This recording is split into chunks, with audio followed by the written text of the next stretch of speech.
Hello बच्चों, welcome to ज्ञान केंद्र। तो आज हम चैप्टर पढ़ेंगे the rise of nation in Europe. कैसे यूरोप में राष्ट्रवाद उत्पन्न हुआ और कैसे इसको बढ़ावा मिला।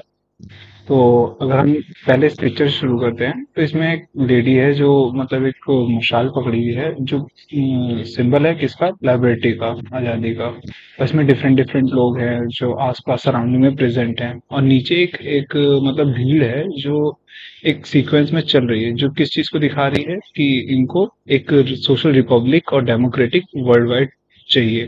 तो एक ऐसे ही नोवेलिस्ट या कह लो तरीके से, मतलब फॉर्मर थे, फ्रेडरिक सोर्यू। 1848 की बात है। ये एक फ्रेंच आर्टिस्ट हैं जिन्होंने प्रिपेयर्ड किया था four series of four printing visualisation his dream of world made of democratic and social republic. उनका एक सपना था कि कैसे हम लोकतंत्र को और जो सोशल रिपब्लिक चीजें हैं उन चीजों को लेकर आए। ठीक है। तो उन्होंने चार मतलब ऐसी चीजें अपने फिगर में बताया था। उन्होंने एक पेंटिंग बनाई थी जो कि इस डेमोक्रेटिक रिपब्लिक से रिलेटेड। हाँ, तो ये पेंटिंग यही है जो चीज यहाँ पे दिखाई जा रही है। एक लेडी है जो यहाँ पे प्रेजेंट है, और एक क्रिश्चियन है जिसने ये अपने हाथ में पकड़ रखा है सिंबल। तो उन्होंने बताया कि the first print of the series shows the people of Europe and America. पहले जो प्रिंट है, मतलब जो पहला फिगर है, उसमें दिखाए गए लोग हैं वो यूरोप और अमेरिका के हैं। Man and women of all age and social classes.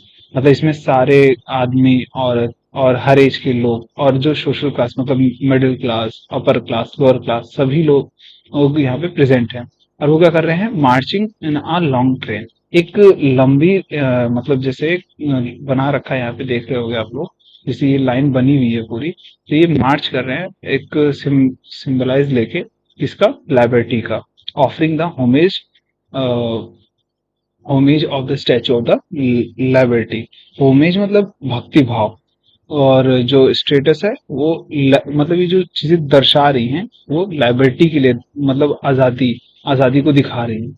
और ये पास ऑन की जा रही है हर एक आदमी को। As you would recall, artist of the time of the French revolution personified liberty as a female figure. तो इसमें एक फीमेल फिगर वो रखा गया है, जो कि इसमें फ्रेंच रेवोल्यूशन में दिखाया जा रहा है कि उसने एक टॉर्च ले रखी है, एनलाइटमेंट का, जागरूकता का एक टॉर्च ले रखा है। And she bears in one hand of, और दूसरी तरफ एक आदमी है जिसने अपने हाथ में एक शांति का पैगाम ले रखा है। On the earth in the foreground of the image lie the shattered remain of the symbols of absolutist institution. तो मतलब जो यहाँ पे अर्थ पे आपको कई सारी चीजें टूटी फूटी हुई दिख रही होंगी, ये पड़ी हुई दिख रही हैं, ये सब किस चीज को डिफाइन कर रही है, ऑब्सोल्यूटिस्ट को डिफाइन कर रही हैं। जिसका मतलब होता है a person who holds absolute principle in political, philosophical and theological matter. मतलब एक तरीके से ये एक चीजों को समझा रहा है कि कैसे अपने सिद्धांतों पे रखा जाए। तो जो सोर्यू थे, उनका एक विजन था, all the people ground as distinct nation. मतलब ये जो धरती पे जो ये लोग हैं जो दुनिया में, उनका एक अलग नेशन होना, अलग अलग नेशन होना चाहिए, identified through their flags.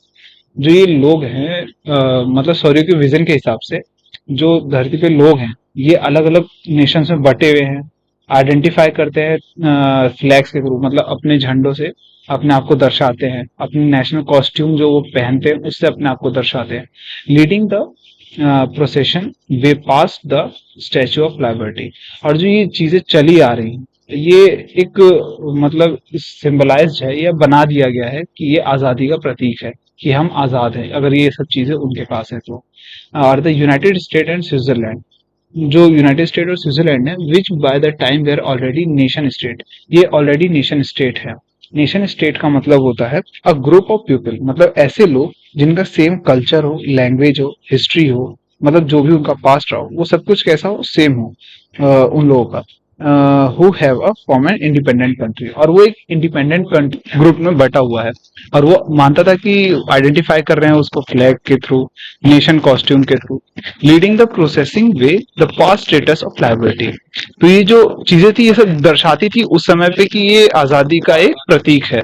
And the United State and Switzerland, और जो यूनाइटेड स्टेट और स्विट्जरलैंड थे by this time were already nation state हो चुके थे। तो नेशन स्टेट का मतलब है a group of peoples with same culture, language, history who have formed an independent country, जो एक इंडिपेंडेंट कंट्री बना रहा है। मॉडर्न स्टेट क्या होता है?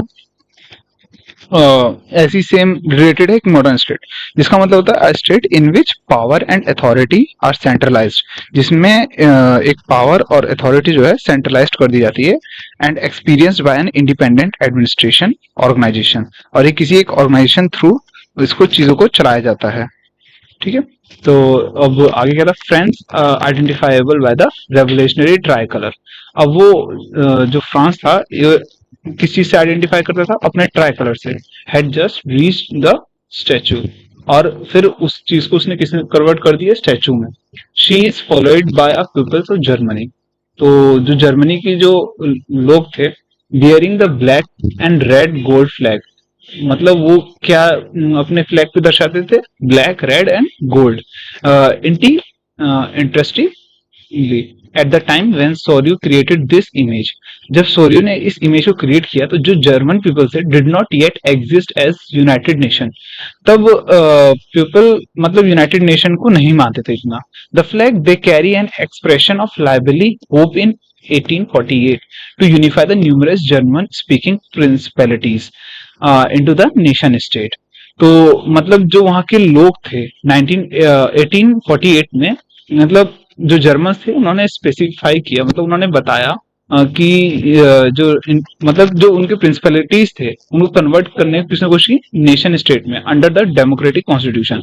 एक डेमोक्रेटिक कॉन्स्टिट्यूशन के थ्रू उसे नेशन स्टेट में लाने की कोशिश की। Following the German peoples are the peoples of Austria, the kingdom of two Sicilies. अब ये जो जर्मन पीपल्स थे वो Austria, kingdom of two Sicilies, Lombardy, Poland, England, Ireland, Hungary and Russia, इन सब जगहों पे ये चीजें फॉलो होने लगी, ये लोग फॉलो कराने लगे। From the heaven above Christ against and angels gaze upon the scene. अब ये तरीका उनको स्वर्ग टाइप सा लगने लगा। They have been used the artist to symbolise fantasy among the nation of the world. तो वो इन सब चीजों को एक सिंबलाइज देके चीजों को समझाने की कोशिश करने लगे इस संसार को। This chapters deal with many issues and visualised by Sorrieu's figure 1। Sorrieu's के फिगर 1 से ये चीजें हमें दिखाई देती हैं कि वो क्या चीजें विजुअलाइज करते थे उस समय पे। ये सब चीजें कहाँ की है? 19th सेंचुरी की है। ठीक है, जहां से नेशनलिज्म उभर के आना शुरू हुआ था। ठीक है, जब ये चीज नेशनलिज्म को डाला गया यूरोप के इस कल्चर में, तो चीजें पलटने लगी। Swiping change in the political and mental world of the Europe. Europe के पॉलिटिकल और मेंटल वर्ल्ड में चेंज आने लगा, और इसका ये रिजल्ट हुआ, ये इमर्ज हो गया nation state in place of multinational dynastic. अब देखो, मल्टीनेशन मतलब जहां डिफरेंट डिफरेंट लैंग्वेजेस, कल्चर और ये अलग अलग चीजों में होने के बजाय ये नेशन स्टेट में कन्वर्ट हो गया।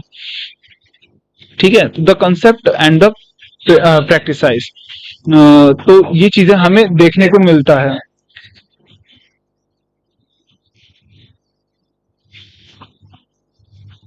The concept of the practices of modern state, तो ये जो कंसेप्ट है मॉडर्न स्टेट का, in the centralised power experience by sovereign control over a clearly defined territories had been developing over a long period of time in Europe. और ये बहुत समय तक चलता ही रहा यूरोप। ठीक है, अब मॉडर्न स्टेट के बारे में तो मैं ऑलरेडी बता ही दिया था। The state in which power and authorities are centralised, जहां पे पावर और अथॉरिटीज को सेंट्रलाइज कर दिया जाता है, एक्सपीरियंस बाय इंडिपेंडेंट एडमिनिस्ट्रेशन और ऑर्गेनाइजेशन।